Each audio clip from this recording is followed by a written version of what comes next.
Next up is Gina Lazanas, who would be familiar to all of you from the cases update yesterday. She's also the co-chair of our GST subcommittee, and in that capacity has sat on the NTLG GST subcommittee for 2 or 3 years now, certainly preceding my time.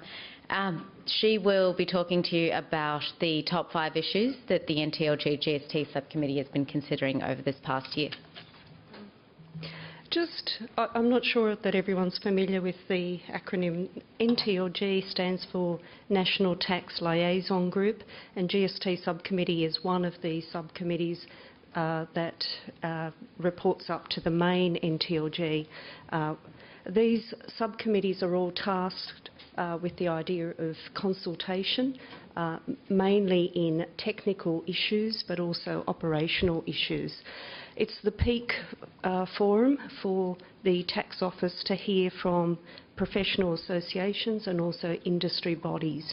So it is the right place to be saying what we need to say in relation to GST matters, at least when we're talking to the tax office.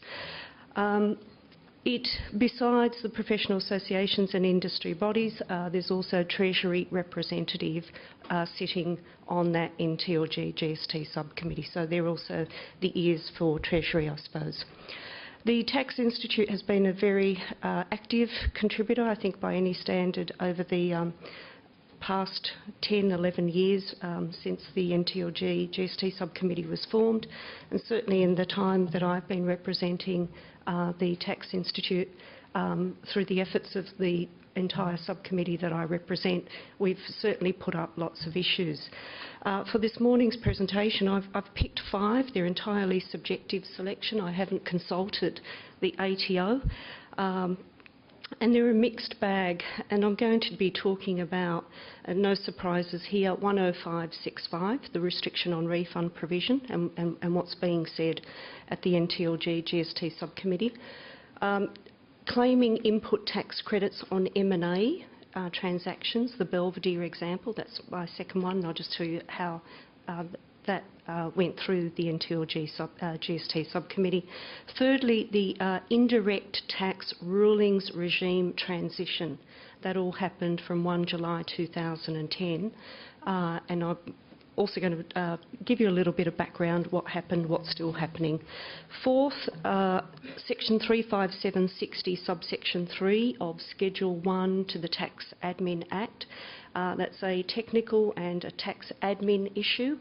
That's an issue that's, I'll tell you more about it, but that's, I think, a very significant issue, and it's gone to Treasury directly, that one. And the final issue, the 5th issue that I'm going to talk about, is the GST risk differentiation framework.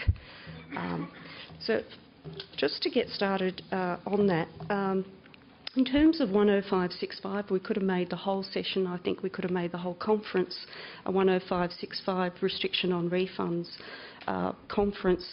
There is no single issue, so to speak, because over the period that I've been at the NTLG GST subcommittee meetings, there are various aspects, various facets that have been raised.